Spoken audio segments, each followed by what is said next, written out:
Hello students, welcome to Bind Edutech class. Last video में हम लोगों ने स्टार्ट किया था क्लास 12th का unit 1 nature and significance of management, जिसमें हम लोगों ने उसके मीनिंग को डिस्कस किया था एंड आफ्टर दैट फीचर्स या कैरेक्टरिस्टिक के बारे में हम लोगों ने बातें की थी। डेफिनेशन में हम लोगों ने देखा कि management is defined as the process of planning, organizing, motivating, directing and controlling of an organization's activity। एक organization की activity को अगर हम perform करते हैं तो मैनेजमेंट के थ्रू हमें करना चाहिए। और मैनेजमेंट हमें क्या प्रोवाइड करता है? तो मैनेजमेंट हमें प्लानिंग प्रोवाइड करवाता है। अगर हम किसी भी ऑर्गेनाइजेशन को अच्छे से या प्रॉपर वे में रन करवाना चाहते हैं तो सबसे पहले हम लोग उस ऑर्गेनाइजेशन के रिगार्डिंग प्लानिंग बनाएंगे। प्लान अच्छा होगा तभी हम अपनी सारी एक्टिविटी को प्रॉपर तरीके से परफॉर्म भी कर पाएंगे। तो एक ऑब्जेक्टिव होना चाहिए, उसी ऑब्जेक्टिव के रिगार्डिंग हम प्लान्स बनाएंगे। देन जो हम प्लान बनाएंगे अकॉर्डिंग टू आवर प्लान हम लोग चीज़ों को ऑर्गेनाइज करेंगे, एक जगह कलेक्ट करेंगे, फाइंड आउट करेंगे कि हमारे ऑर्गेनाइजेशन में कितने पोस्ट हैं, कितने वर्कर्स की आवश्यकता है। तो प्लानिंग के अकॉर्डिंग हम लोग चीज़ों को ऑर्गेनाइज करेंगे एंड आफ्टर दैट अगर हम लोगों ने सारे रिसोर्सेज को एक जगह कलेक्ट कर लिया है, गैदर कर लिया है, चाहे वो ह्यूमन रिसोर्सेज हो या नॉन ह्यूमन रिसोर्सेज हो, सारे का यूज़ हमें ऑप्टिमम तरीके से करना है। जब तक हम रिसोर्सेज का ऑप्टिमम यूटिलाइजेशन नहीं करेंगे तो हम अपने ऑर्गेनाइजेशन के कॉस्ट को मिनिमाइज़ और प्रॉफिट को मैक्सिमाइज़ नहीं कर पाएंगे। ऑर्गेनाइजिंग में हम लोग अकॉर्डिंग टू प्लान चीज़ों को ऑर्गेनाइज करेंगे, देन सारी चीज़ें एक जगह गैदर होंगी तो उनको राइट डायरेक्शन में जो एफर्ट्स लगाए जाएंगे ऑर्गेनाइजेशन में वर्कर्स के द्वारा, उन सारे एफर्ट्स को हम लोग राइट डायरेक्शन में लेकर के मूव ऑन करेंगे, तभी हम लोग ऑब्जेक्टिव तक रीच कर पाएंगे। तो कौन सा डायरेक्शन होना चाहिए? वो डायरेक्शन जिसके तहत हम लोग अपने ऑब्जेक्टिव या टारगेट तक रीच कर पाए। And after that last point जो हम लोगों ने डिस्कस किया था कंट्रोलिंग। तो कंट्रोलिंग जो है वो प्लान परफॉर्मेंस को कंपेयर करता है एक्चुअल परफॉर्मेंस से। कंपैरिजन के बाद हमें मिस्टेक्स अगर फाइंड आउट होते हैं या कुछ गलती निकल कर आता है तो उसी समय हम उसको रेक्टिफाई करेंगे, सुधारेंगे, ताकि भविष्य में और भी ज़्यादा मिस्टेक्स ना हो, तभी तो हम चीज़ों को कंट्रोल कर पाएंगे। तो कंट्रोल करने के लिए प्लान परफॉर्मेंस को एक्चुअल परफॉर्मेंस से कंपेयर करना पड़ेगा और जो डिफरेंसेस आएंगे उसको उसी समय रेक्टिफाई करना पड़ेगा। मैनेजमेंट जो है वो बहुत एसेंशियल है सारे ऑर्गेनाइजेशन के लिए। मैनेजमेंट किसी एक ऑर्गेनाइजेशन के लिए नहीं है, किसी एक सेक्टर के लिए नहीं है या किसी एक डिपार्टमेंट के लिए नहीं है। सारे ही ऑर्गेनाइजेशंस को अगर हमें परफेक्टली रन करना है, इफ़ेक्टिव तरीके से रन करना है, तो उसमें हमें मैनेजमेंट को इम्प्लीमेंट करना पड़ेगा। तो ये डेफिनेशन था मैनेजमेंट का। देन आफ्टर हम लोगों ने बातें की थी कैरेक्टरिस्टिक्स या फीचर्स ऑफ मैनेजमेंट, जिसमें हम लोगों ने कुछ पॉइंट्स को डिस्कस किया था। पॉइंट नंबर 1 में हम लोगों ने देखा था कि management is a goal oriented process. Management कैसा प्रोसेस है? तो गोल ओरिएंटेड प्रोसेस है। गोल ओरिएंटेड में क्या होता है कि हमारे ऑर्गेनाइजेशन का एक गोल होना चाहिए, उसी गोल के अकॉर्डिंग हम अपने एफर्ट्स को, एनर्जी को, पोटेंशियल को लेकर के चलेंगे, उसी डायरेक्शन में मूव ऑन होंगे, ताकि हम सिंपल तरीके से, प्रॉपर तरीके से अपने ऑर्गेनाइजेशन के रिसोर्सेज का उपयोग कर पाए। देन आफ्टर परवेसिव, मैनेजमेंट जो है वो परवेसिव है, यानी मैनेजमेंट किसी एक सेक्टर या एरिया के लिए नहीं है, उसको हम हर जगह यानी यूनिवर्सल हम उसको एप्लीकेबल कर सकते हैं। हाँ, थोड़ा बहुत मॉडिफिकेशन कर सकते हैं। नेचर, बिज़नेस का नेचर क्या है, बिज़नेस का साइज़ क्या है, बिज़नेस का पर्पस क्या है, तो उसके अकॉर्डिंग मॉडिफिकेशन होगा। लेकिन ऐसा नहीं है कि मैनेजमेंट केवल एक ही डिपार्टमेंट के लिए है, उसको बाकी दूसरे सेक्टर्स में हम यूज़फुल नहीं बना सकते। देन आफ्टर हम लोगों ने बातें की कि management is a continuous process. इसमें नेवर एंडिंग कभी नहीं होता है। अगर हमने एक टारगेट पूरा कर लिया है तो हमारे सामने नया टारगेट होगा, नया टारगेट अगर पूरा कर दिया देन हमारे सामने दूसरा टारगेट होगा। तो ये नेवर एंडिंग प्रोसेस में काउंट होगा। Planning, organising, staffing, directing, controlling, then after planning, then organising, staffing, directing and controlling. तो ये कंटिन्यूसली वो चलता रहेगा ताकि हम अपने फंक्शंस को प्रॉपरली परफॉर्म कर पाए।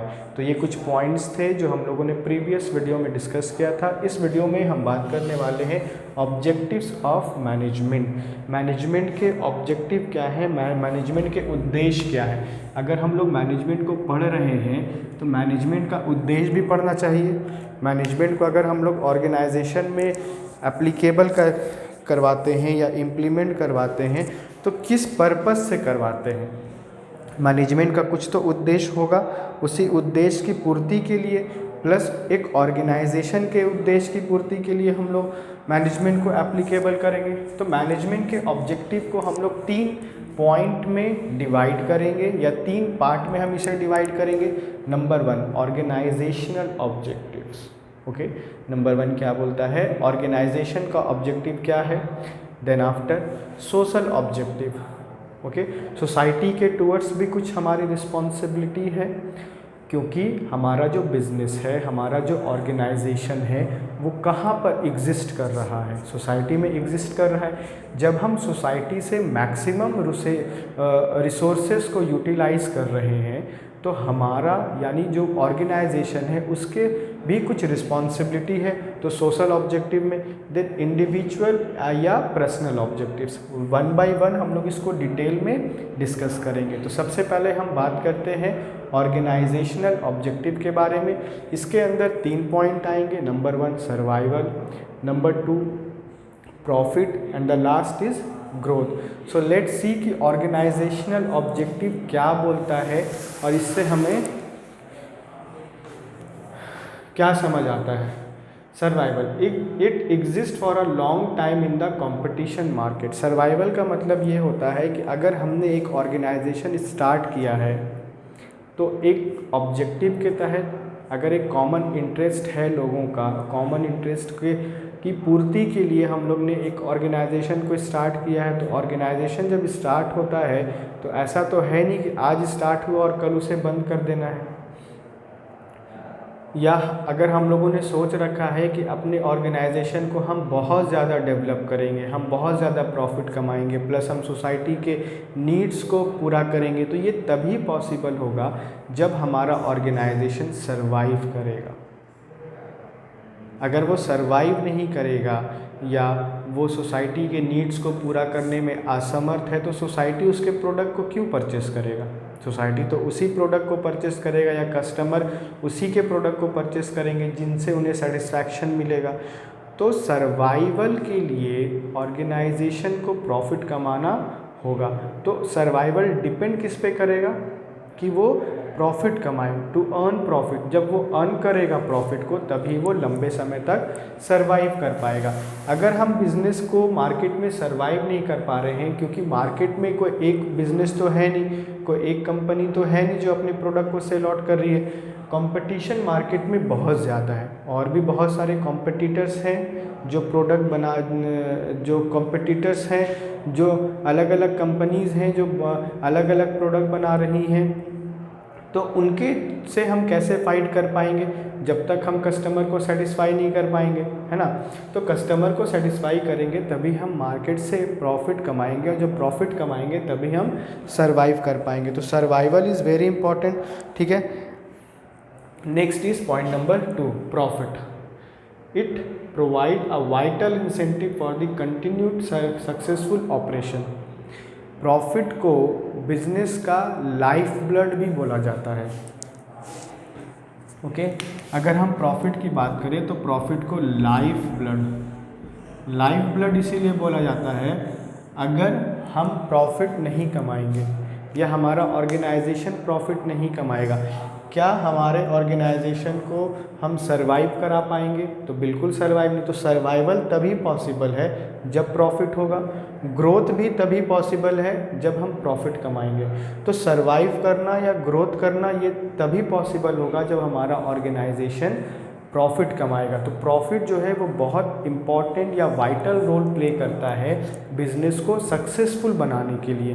बिज़नेस में अगर हमें बहुत सारी एक्टिविटी परफॉर्म करनी है तो हम बहुत सारी एक्टिविटी तभी परफॉर्म कर पाएंगे जब हम प्रॉपर तरीके से अपने ऑर्गेनाइजेशन को रन करेंगे और प्रॉफिट कमाएंगे। तो without profit no business can survive, so management has to ensure that organization make profits। ये मैनेजमेंट को या ऑनर को ये समझना पड़ेगा कि अगर हमें सरवाइव करना है या हमें ग्रो करना है तो हमें प्रॉफिट एनी हाउ कमाना पड़ेगा। अब यहाँ पे लिखा है कि कंपटीशन है मार्केट में, तो मार्केट में तो डेफिनेटली कंपटीशन होगा। ऐसा तो है नहीं कि वो सिंगल व्यक्ति है जो अपने बिजनेस को रन कर रहा है और वो वही केवल मार्केट में अवेलेबल है, केवल वही मार्केट में प्रोडक्ट सप्लाई कर रहा है, कस्टमर्स उसी के प्रोडक्ट को ले रहे हैं। आज जो मार्केट है वो मार्केट का किंग कंज्यूमर है और कंज्यूमर के पास बहुत सारे ऑप्शंस अवेलेबल हैं। जब कंज्यूमर के पास बहुत सारे ऑप्शंस अवेलेबल हैं तो वो हमेशा ये चाहेगा कि हम वो प्रोडक्ट लें जिससे हमें मैक्सिमम सेटिस्फैक्शन मिले। ओके, और ये incentive for the continued successful of operation. अगर हम अपने बिजनेस के ऑपरेशन या एक्टिविटीज़ को सक्सेसफुल कंटिन्यू करना चाहते हैं, प्रॉपर तरीके से चलाना चाहते हैं, तो हमें इंसेंटिव कमाना पड़ेगा जिसे हम प्रॉफिट के रूप में देखते हैं। तो जब तक हमारे बॉडी में, यानी एक हम इंडिविजुअल पर्सन की बात करते हैं या ह्यूमन बीइंग की बात करते हैं, तो जब तक बॉडी में ब्लड होगा तभी तो हम सर्वाइव कर पाएंगे। अगर किसी के बॉडी से कंटिन्यूअसली ब्लड निकलता जा रहा है तो क्या वो लंबे समय तक जीवित रह पाएगा? नहीं रह पाएगा। उसी प्रकार प्रॉफिट को बिजनेस का लाइफ ब्लड भी बोला जाता है। Next we have is growth. Success of an organization is measured by the growth and expansion of activities। अगर हम किसी को सक्सेसफुल मानते हैं या हम जानना चाहते हैं कि उसने कितना सक्सेस किया है तो हम उसके ग्रोथ रेट को चेक करेंगे। जब हम ग्रोथ रेट को चेक करेंगे तो हम डेफिनेटली बोल सकते हैं कि इसने इतना मेहनत किया, इतने कम पूंजी में अपने बिजनेस को स्टार्ट किया और आज ये इतना ज़्यादा प्रॉफिट अर्न कर रहा है।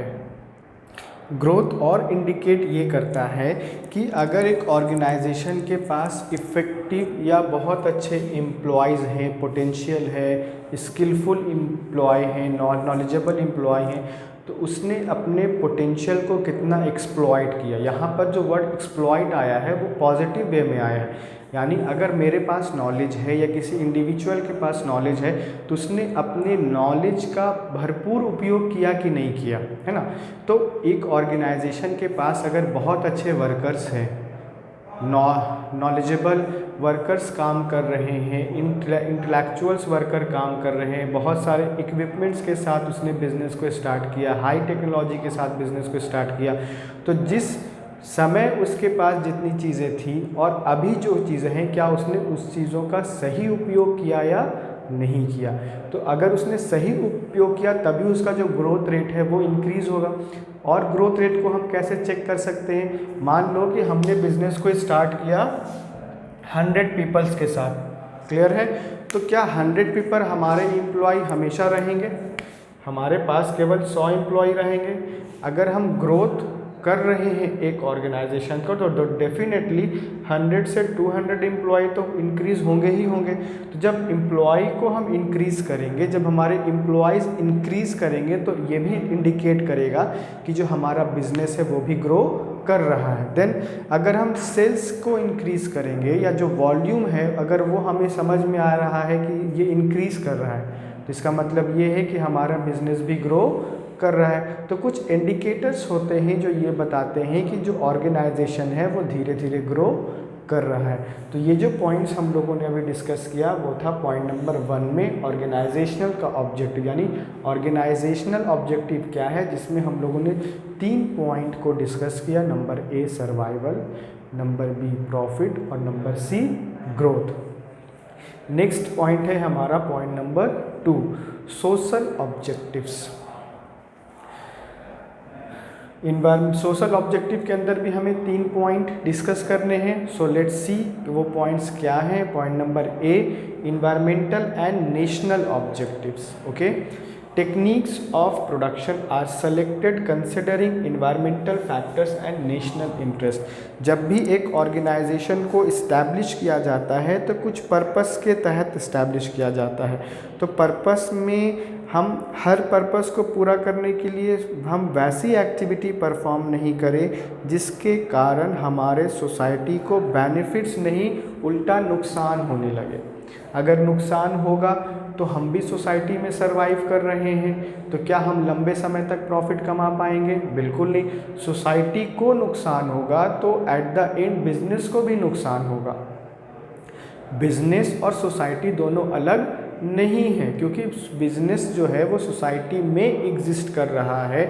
जब बिजनेस के कारण सोसाइटी को हार्म होगा तो बिजनेस को भी हार्म होगा। नेक्स्ट, अगर हम इन्वायरमेंटल या नेशनल ऑब्जेक्टिव्स को नहीं ध्यान में रखते हैं, केवल अपने ऑर्गेनाइजेशन के ऑब्जेक्टिव को ध्यान में रखते हैं, जो टेक्निक्स को हम यूज़ कर रहे हैं प्रोडक्शन करने के लिए, क्या वो टेक्निक हमारे सोसाइटी के लिए बेनिफिशियल है या नहीं है, ये भी चेक करना पड़ेगा। क्योंकि बहुत सारे मशीनरी या इक्विपमेंट ऐसे हैं जिनके कारण इन्वायरमेंट को या सराउंडिंग को नुकसान होता है। अब उनके कारण जब सराउंडिंग को नुकसान होगा या सोसाइटी को नुकसान होगा तो एट द एंड हमारे ऑर्गेनाइजेशन के लिए भी अच्छा साबित नहीं होगा। तो बिज़नेस जब भी किसी भी चीज़ या किसी भी टेक्निक्स को वो सेलेक्ट करता है, चाहे वो प्रोडक्शन करने के लिए या किसी और एक्टिविटी को परफॉर्म करने के लिए, तो उसे एक बार ज़रूर कंसिडर करना चाहिए, एक बार ज़रूर सोचना चाहिए कि हमारी इस एक्टिविटी से हमारे इन्वायरमेंट पर क्या फ़र्क पड़ेगा। ओके, तो अगर हम इन्वायरमेंट को प्रोटेक्ट नहीं करेंगे, अगर हम यूजिंग इन्वायरमेंटल फ्रेंडली मेथड्स को अगर यूज़ नहीं करेंगे ना, इन्वायरमेंटल फ्रेंडली मेथड को अगर हम लोग यूज़ करेंगे तो हो सकता है कि उससे हमारी सोसाइटी को बेनिफिट हो, इन्वायरमेंट को बेनिफिट होगा, है ना। Next point we have is customers satisfaction. Customer के satisfaction, provide maximum satisfaction of their wants. Customer कब सेटिस्फाई होंगे? जब उनके वांट्स को सेटिस्फैक्शन मिलेगा। जितनी उनकी नीड्स है या जितना उनको सेटिस्फैक्शन चाहिए, अगर उनको सेटिस्फैक्शन मिलेगा तभी वो सेटिस्फाई होंगे और वो कस्टमर जो है वो कंटिन्यूअसली अपने प्रोडक्ट को सप्लाई मार्केट से वो लेगा और उसे वो यूज़ करेगा। Provide maximum satisfaction of there want by providing them quality product and good services. अगर हम बात करते हैं कि कस्टमर को सेटिस्फैक्शन कैसे मिलेगा, कस्टमर कैसे सेटिस्फाई होंगे, तो कस्टमर तभी सेटिस्फाई होंगे जब उन्हें प्रोडक्शन किए हुए प्रोडक्ट से मैक्सिमम सेटिस्फैक्शन मिलेगा, जब वो सेटिस्फाई होंगे। प्लस जो प्रोडक्शन किए हुआ जो प्रोडक्ट है उसकी क्वालिटी अच्छी होनी चाहिए, जो सर्विस प्रोवाइड कर रहे हैं वो सर्विस अच्छी होनी चाहिए। क्योंकि कस्टमर के पास आज जो है वो बहुत सारे ऑप्शंस अवेलेबल हैं। जब कस्टमर के पास बहुत सारे ऑप्शंस अवेलेबल हैं तो कस्टमर ये कभी नहीं चाहेगा कि हम वैसा प्रोडक्ट परचेस करें जिसमें हमें कम सेटिस्फेक्शन मिले।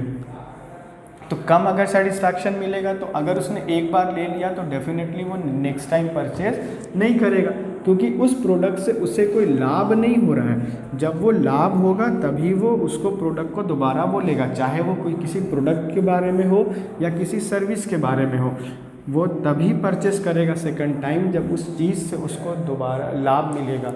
Next we have is human welfare. Management attempts to achieve business objectives by satisfying needs of a person working for it. To meet his objective, management ensure proper working condition, facilities for health, safety, welfare of to workers. Human welfare में हमें ये देखना है कि जो workers एक organisation के लिए काम करते हैं, जो वर्कर एक बिजनेस में काम कर रहे हैं, क्या हम उनको एक अच्छा वर्किंग इन्वायरमेंट प्रोवाइड कर रहे हैं? क्या ऑर्गेनाइजेशन अपने एम्प्लॉयज़ के हेल्थ के बारे में ध्यान से सोच रहा है? क्या उनके हेल्थ के बारे में वो उसने पॉलिसीज़ बनाई हैं? क्या हेल्थ के रिगार्डिंग उसने अपने ऑर्गेनाइजेशन के अंदर कुछ मेथड्स को इम्प्लीमेंट किया है या नहीं किया है।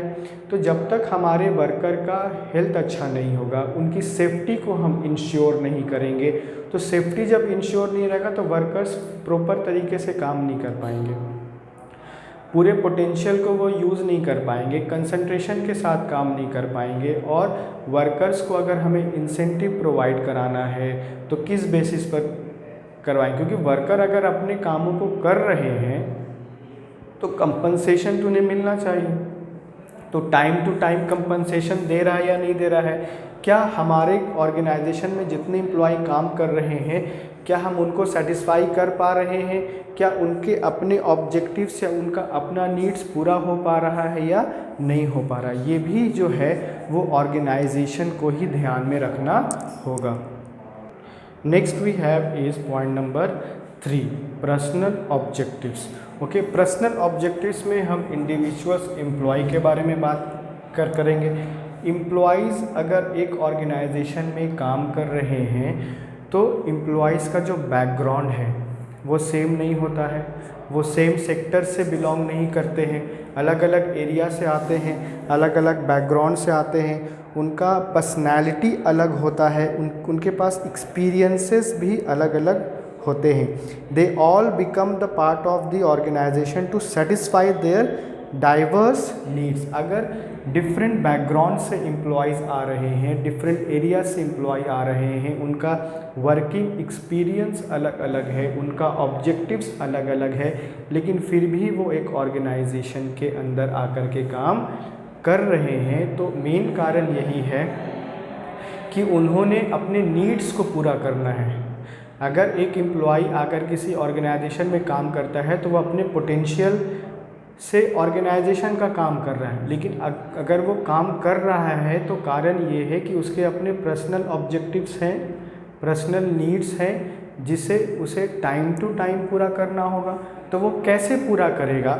जब वो किसी संस्था से जुड़ जाता है, किसी ऑर्गेनाइजेशन से जुड़ जाता है, तब वो वहाँ पर अपने पोटेंशियल को देता है और वहाँ से उसको उसके पोटेंशियल के बदले में जो सैलरी मिलता है, जो कंपनसेशन मिलता है, उसी से वो अपने नीड्स को भी पूरा करता है।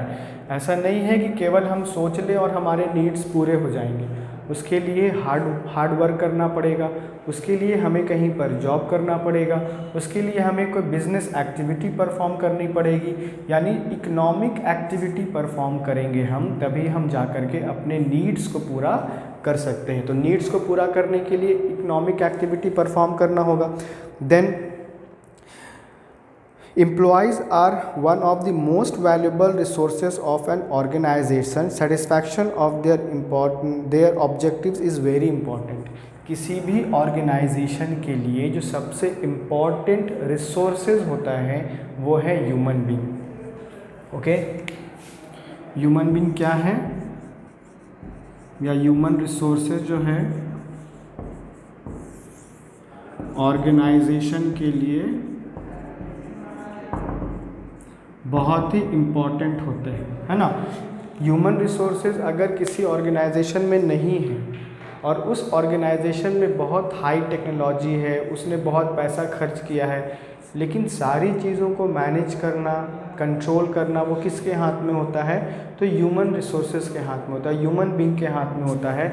आप कितनी भी हाई टेक्नोलॉजी ऑर्गेनाइजेशन में यूज़ कर लो, बट स्टिल उसको ऑपरेट करने के लिए, उसको चलाने के लिए हमें ह्यूमन बीइंग यानी ह्यूमन रिसोर्सेज की आवश्यकता तो डेफिनेटली पड़ेगी। और ह्यूमन रिसोर्सेज जो है वो बहुत वैल्यूएबल एसेट्स हैं, बहुत कीमती संपत्ति होते हैं किसी भी ऑर्गेनाइजेशन के लिए। अगर हमारे पास अलग दूसरे रिसोर्सेज अवेलेबल हैं, बट हमारे पास बहुत अच्छे ह्यूमन रिसोर्सेज नहीं हैं, इफ़ेक्टिव ह्यूमन रिसोर्सेज नहीं है, बहुत स्किलफुल नहीं है, नॉलेजेबल नहीं है, तो हमारा जो सारा मेहनत है वो ख़राब हो जाएगा।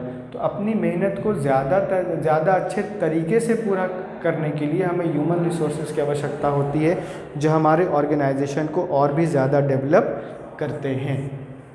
अब देखते हैं इसमें objective of an employee like good salary. अगर एक ऑर्गेनाइजेशन में एक एम्प्लॉय काम कर रहा है तो उसको क्या चाहिए होगा, उसको एक अच्छा सैलरी चाहिए होगा, प्रमोशन चाहिए होगा, सोशल रिकग्निशन चाहिए होगा। अगर वो समय दे रहा है, 8 से 10 घंटे वो काम कर रहा है, तो काम क्यों कर रहा है, उसको अपने फाइनेंशियल नीड्स को पूरा कर।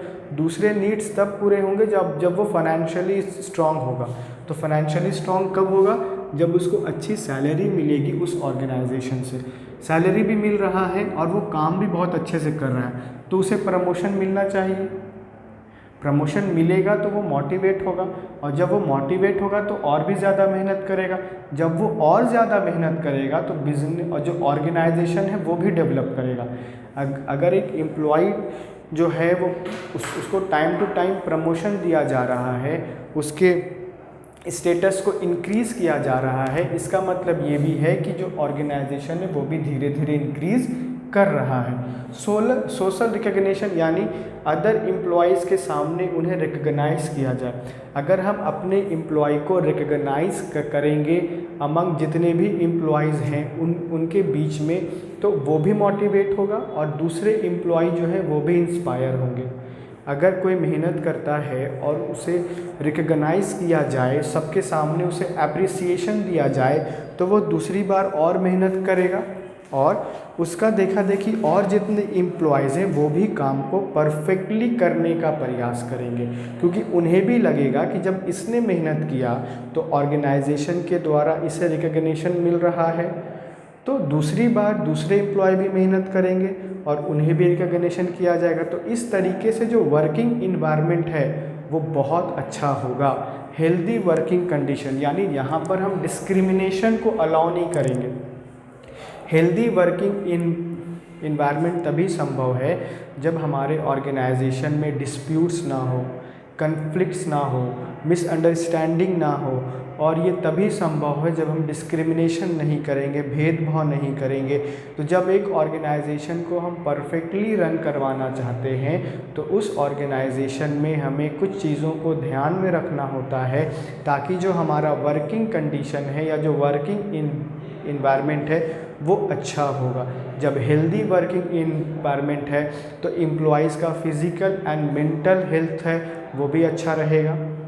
जब एक एम्प्लॉय का मेंटल और फिज़िकल हेल्थ अच्छा रहेगा तो वो अपनी एनर्जी को बेहतर तरीके से यूज़ कर सकता है, और ज़्यादा वो सोच करके या ध्यान से थोड़ा क्रिएटिव माइंड हो करके काम को करेगा। जब वो क्रिएटिविटी के साथ काम को करेगा तो एक ऑर्गेनाइजेशन बहुत जल्दी डेवलप करेगा। इसके अंदर कुछ पॉइंट्स है, पॉइंट ए एंड बी हम लोग उसको डिस्कस कर लेते हैं। पॉइंट ए बोलता है इकोनॉमिक एक्सपेक्टेशन। कुछ एक्सपेक्टेशन होते हैं जिसे हम इकोनॉमिकली पूरा कर सकते हैं। ओके, अगर हम काम कर रहे हैं इसका मतलब ये है कि हमें पैसे चाहिए, तो पैसे अगर हम नहीं देंगे और उसके बदले में हम कुछ और दे देंगे, क्या वो अपने नीड्स को पूरा कर पाएगा? नहीं। तो दूसरे नीड्स तब पूरे होंगे जब हम इकोनॉमिकली उसको हेल्प करेंगे। It includes employees wages. ये क्या इंक्लूड करता है? एम्प्लॉयज़ के वेजेस को, their allowances, bonus, okay, perquisites facilities and terminal facilities.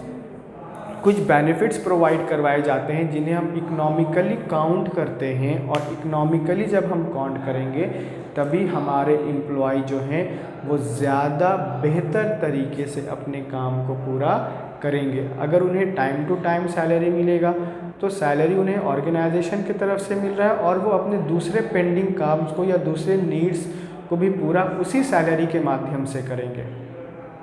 Next and the last point is expectation for reward and recognition. हर एक एम्प्लॉय ये चाहता है कि अगर हमने काम अच्छा किया है, हमारा परफॉर्मेंस बहुत अच्छा है, तो हमें ऑर्गेनाइजेशन के तरफ से रिकग्निशन मिले, पहचाने जाए हम। Desires for reward and recognition include human expectation for being acknowledge for better performance. जब कोई एम्प्लॉय एक ऑर्गेनाइजेशन में अच्छा परफॉर्मेंस देता है, बहुत अच्छा काम करता है, तो उसको हमेशा ये एक्सपेक्टेशन होता है कि हमें ऑनर के द्वारा, हमें मैनेजर के द्वारा रिकग्नाइज़ किया जाए, हमें रिवॉर्ड मिले। एक ऑर्गेनाइजेशन तभी डेवलप करेगा जब जितना वो रिस्क लेता है और उसके अकॉर्डिंग उसे प्रॉफिट मिलता है। तो प्रॉफिट जो है वो रिस्क के बदले में रिवॉर्ड होता है।